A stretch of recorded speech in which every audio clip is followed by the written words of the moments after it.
What is going on, ERB sports fans? Welcome back to another video. And in today's video, I want to give a recap of the new podcast, The Geoff Wilson Show.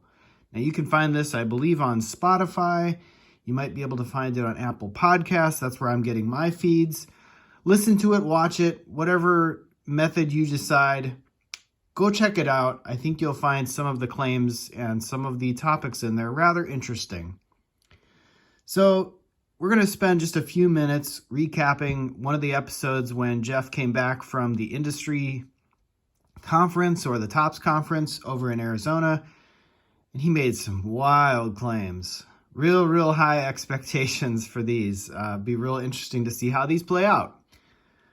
First things first, he talked about the Fanatics team that they are assembling. And he spends a lot of time talking about Fanatics and how great Fanatics is for the hobby. Well, they might be good for driving interest, but then he compared the team that the Fanatics has to be like the Avengers. I don't know. I'm not sure I'm ready to go there just yet. Comparing them to superheroes when, yes, these are people from many different lines of business, whether it be from Red Bull corporate marketing, whether it be from Dick Clark Productions to Snapchat to Google to where else are you going to get some of these people today? I mean, yes, there's a lot of crossovers between industries, and many of these industries all are intermingled in some way, shape, or form. So naturally, when you're going to build up a new entity, you're going to have a lot of choice when it comes to picking from different sides of the market and what you end up with. They did have a couple holdovers from the TOPS days. David Liner, I think, was tapped as their collectibles trading card business CEO or president. That's good to see. They had him on a podcast with Sports Cards Nonsense. And he gave his kind of spiel when it came to where the hobby is headed. So interesting times ahead indeed. He also mentioned Mike Mahan, who I think was the CEO or used to be in charge of Dick Clark Productions, which then I think also coordinates the Golden Globes. And he was just talking about how great it would be. And they're going to bring in hundreds and hundreds of millions of people and eyeballs on the sport, space sport, more or less trading card hobby. It's really interesting to think that that a person who used to be in charge of the Golden Globes is going to bring in hundreds of millions of people, because the last time I watched the Golden Globes, I think I was like 20. It was at least 15 to 20 years ago. And I checked the ratings, and just out of curiosity, the ratings for the Golden Globes in modern history peaked in 2020. 20 million people watched because people had nothing else to do. They were confined to their homes. They needed something to watch. So naturally, they were captive audiences taking in the Golden Globes. This year, the Golden Globes have a rating of 6.3 million, down 70% from where it was at the height of the pandemic. So, I don't know. Call me a skeptic, but I don't think they've assembled the Avengers team. I mean, at the end of the day, let's be honest. For most times, these are just... it's cardboard, guys. We're putting pictures of stuff on cardboard, cutting it, putting it in boxes, and calling it a trading card hobby. That is what we're doing. That is the core of the business. Without that, you can talk a lot about product innovation, blah, blah, blah, whatever you want to talk about.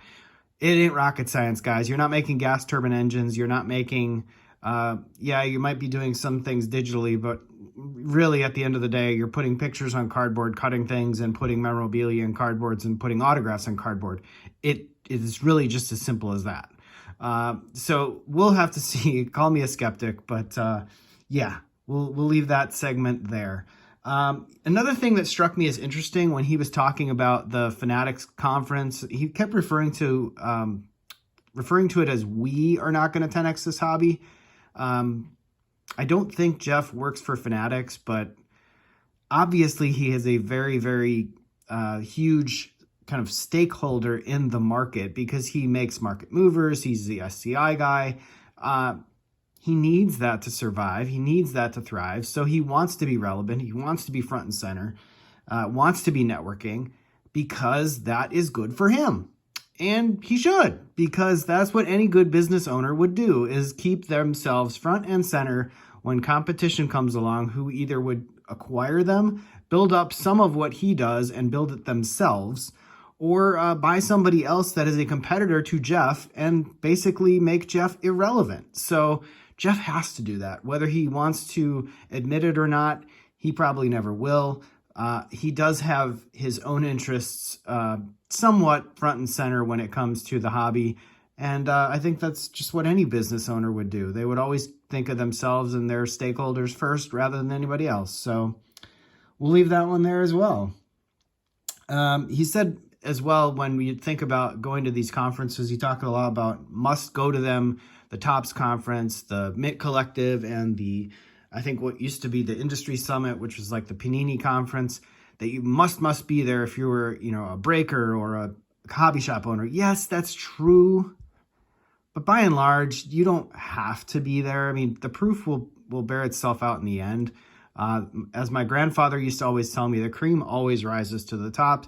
So whether you're a fancy networker or a fancy kind of collaborator or not, if you have a good product, a good niche in the hobby, a good niche in any industry, the cream will always rise to the top. So you don't need to go to those conferences, so don't waste your money.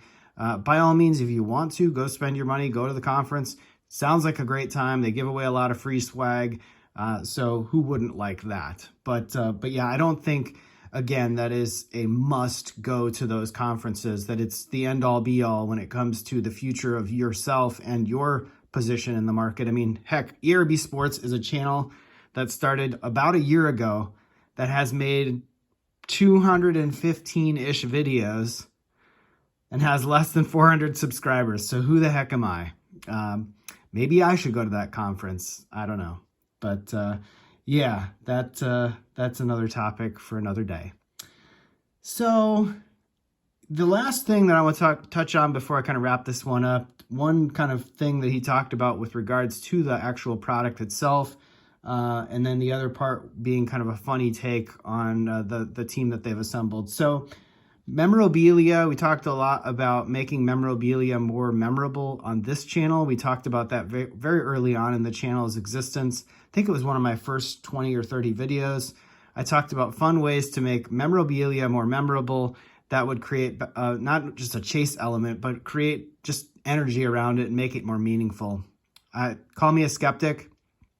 I don't think that cutting up a base or a home plate or a pitcher's mound is really going to have a ton of connectivity with people. I mean, I think things that are connected to the player themselves, whether it be a glove, a spike, a batting glove, eye black, armbands, what do the players wear when they're like the elbow pads or whatever? Ways to make that more fun and make that more interesting would be what I would be after. Not so much the home plate, the first base, the pitcher's mound, the foul pole kind of thing. I don't know. That's just where my head is at. Also things that, they talk about, he's said a lot about like players that are going to rip packs during the game or after a game. I don't know. That seems a little gimmicky. I mean, sure, it could happen. Sure, they could try and make that a little bit more of a cool experience to connect with fans.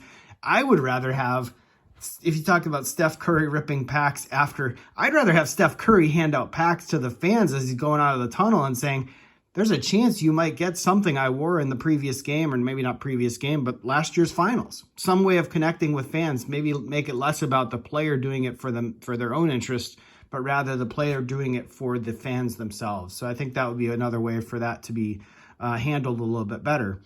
So I promised myself I'd make this about a 10-minute video and not ramble too much. Last topic I want to touch on before wrapping this one up, and we'll circle back to this one if we have to, but so he talked about the guy that runs the Golden Globes being in charge of Fanatics Collectibles now, Mike Mahan. Well, Mike, if you're listening, Fanatics, if you're listening, if you guys can get Ricky Gervais, who used to host the Golden Globes, that dry, very, very fun sense of humor, if you can get Ricky Gervais to start doing box breaks or to be pumping up this sports card market, I'd love to see it. Ricky Gervais is hilarious. I love his humor. I love his dry sense of humor. it's awesome to see what he does on a stage like that, where he just simply doesn't care. And so, yeah, if you guys can get Ricky Gervais to be ripping packs, or to be doing box breaks, or to be in commercials, by all means, I am a fan. So we'll leave it there, guys. Thanks again for watching. Like, subscribe, share, comment down below. Let me know what I can do better. Let me know what you guys want to hear me talk about. I'd love to hear your thoughts and build this community ever more going forward. So appreciate it, guys. Take care, and I'll see you next time.